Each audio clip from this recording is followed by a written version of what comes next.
আল্লাহ সৃষ্টি করবেন। দেখেন আমরা কথাগুলো সবাই জানি, আল্লাহ কোন বলার সাথে সাথে হয়ে গেল, হয়ে গেল, সৃষ্টি হয়ে গেল, তাই না? তো সেই জায়গার কথাগুলোই আমি আমার পরমের নিকটে, আমার দয়াল যিনি আজকে পরমের ভূমিকায় গান করবেন তার নিকটে তুলে ধরব। কথাগুলো অত্যন্ত জানা এবং বোঝার আমাদের খুব দরকার, খুবই দরকার। আর আরেকটা বিষয় বলতে চাই, আমার বাবাজি সুফি মজিদ বাবাজানের গান, গানের মধ্যে আছে প্রাণ। ঠিক আছে, আমরা যারা গান করি অনেকের গান করি, কিন্তু সবার লেখনীর মধ্যে কিন্তু প্রাণ খুঁজে পাওয়া যায় না। বাবার এই লেখা গানগুলো অত্যন্ত বুঝার বিষয়, এবং এই গানগুলো বুঝে যদি কেউ আমল করতে থাকে নিঃসন্দেহে সে একজন ভালো মানুষ হতে পারবে। একটু খেয়াল করে আমরা শুনবো। ধন্যবাদ।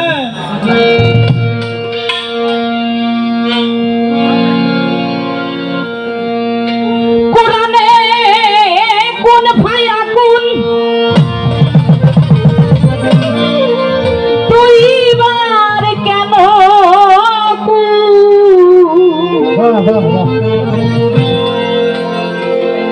কোরআনে কোন ভায়া কোন দুইবার কেন মাঝখানে ভায়া হলো কিসেরই কারণ? আমার পরম গো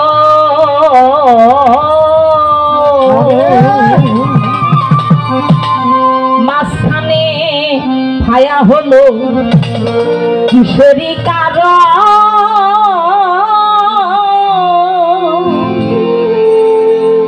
কোরআনে কোন ভায়া কোন, ভায়া শব্দটা আসছে একবার, আর কোন শব্দটা আসছে দুইবার। কোন ভায়া কোন, কোরআনে কোন ভায়া কোন দুইবার কেন কোন? এই দুইবার হওয়ার কারণ কি? আর মাঝখানে ভায়া এটা হওয়ার কারণটা কি? সেখানেই গানটা। কোরআনে কোন ভায়া কোন দুইবার কেন কোন?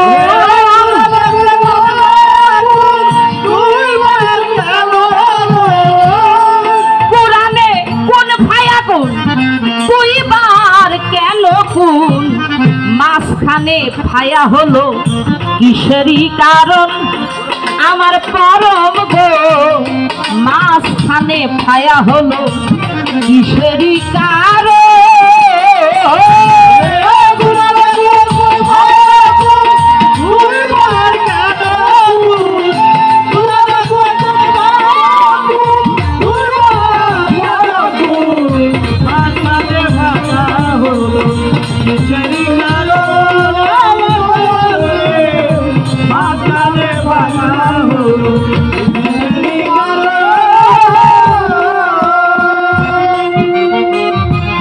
যখন সাইকুন বলিল কিছুই তখন ছিল না, সৃষ্টি হও এমন হুকুম কাকে দিল রব্বানা?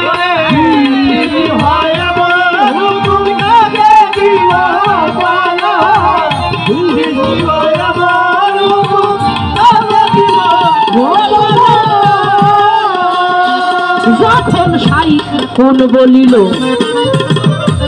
তখন কিছুই ছিল না, সৃষ্টি হও এমন হুকুম কাকে দিল রব্বানা?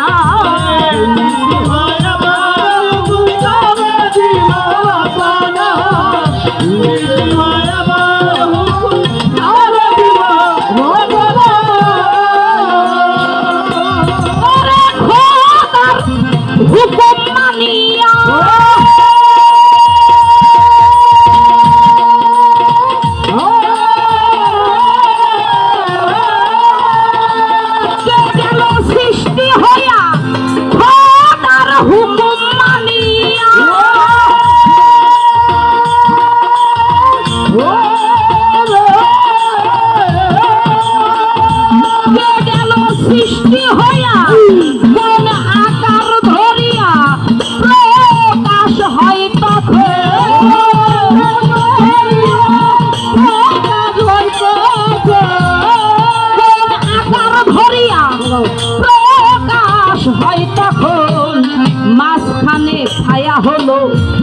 কিসেরই কারণ আমার পরম গো মাঝখানে ছায়া হলো কিসেরই কারণ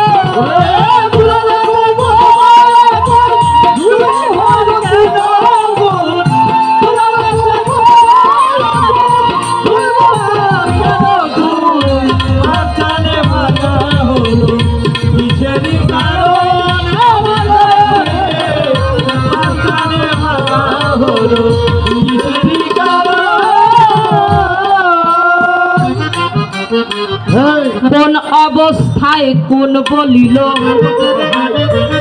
পরম গতি ছিল তার আকৃতি শূন্য মধ্যে জল স্থলে কই ছিল তার স্থিতি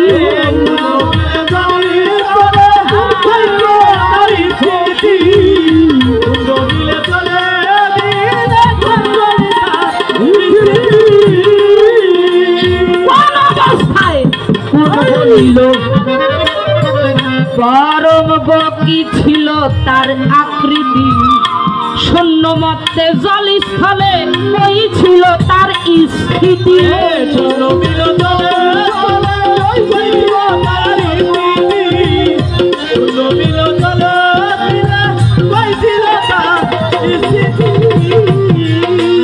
প্রথম কোন করণীর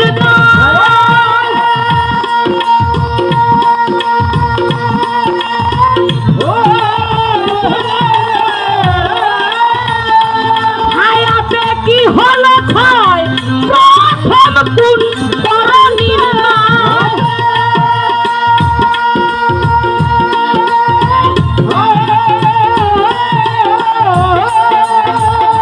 হায়াতে কি হইল ক্ষয় পরের কোণে কি সৃষ্টি হয় তাই বলো এখন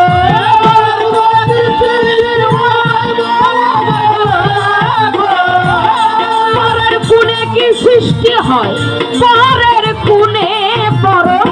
পরের কোণে কি সৃষ্টি হয় তাই বলো এখন মাঝখানে ছায়া হলো কিসেরই কারণ আমার পরম গো মাঝখানে ছায়া হলো কিসেরই কারণ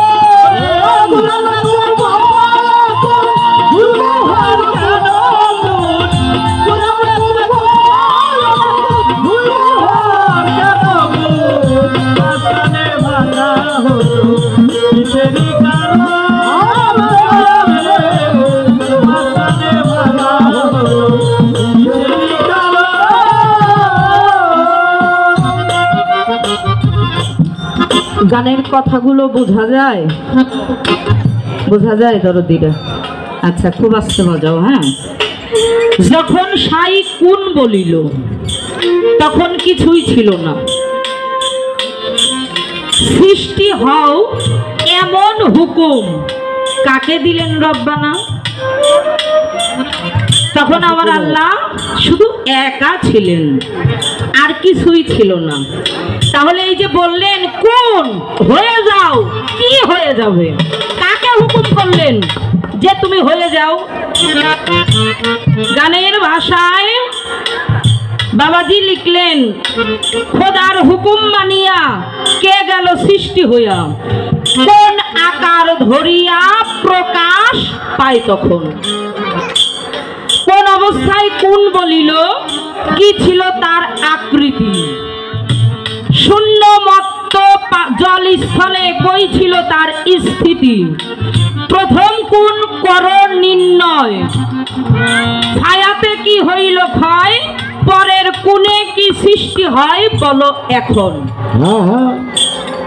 প্রথম কোন বলল সেখানে কেউ ছিল না কি সৃষ্টি হলো পরে আবার কোন বলল সেই কোণে আবার কি সৃষ্টি হওয়ার জন্য তিনি বললেন বিষয়গুলো আমাদের অবশ্যই জানার দরকার আর আমার জানা মতে এই আলোচনাগুলো বর্তমানে এই গানের এই কথাগুলো আমাদের অনেকেরই অজানা বাবার কাছ থেকে আজকে কোরআন এবং হাদিসের আলোকে জেনে বুঝে আমরা যেন গ্রহণ করতে পারি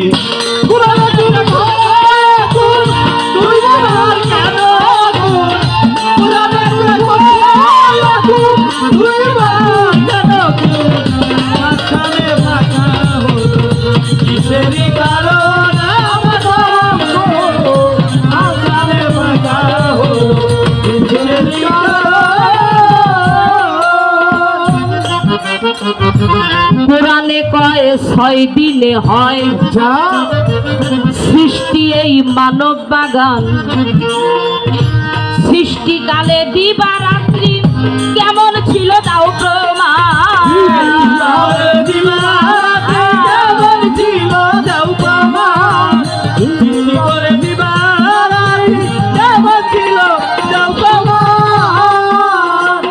পুরাণে কয় 6 দিনে হয় পরম গো সৃষ্টি এই মানব বাগান।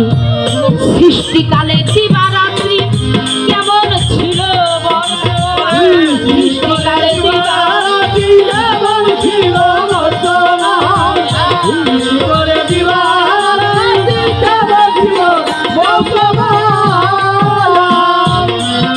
সাধক সুফি মজি তাই দেখো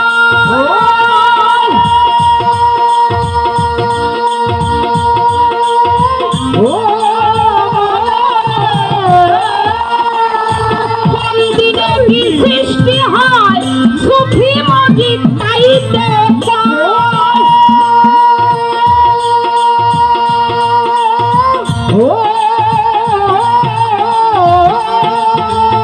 কোন দিনে কি সৃষ্টি হয় এই 6 দিনের তত্ত্ব বিষয় তার বিশ্লেষণ।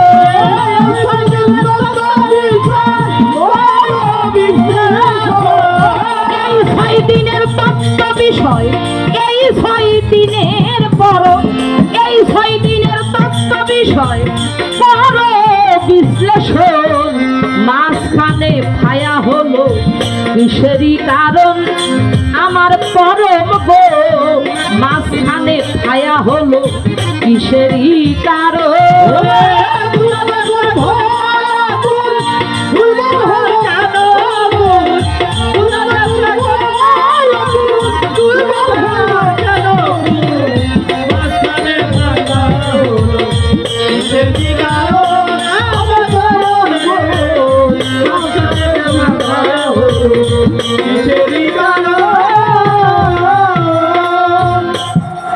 পবিত্র কোরআনের মধ্যে আল্লাহ বলেছেন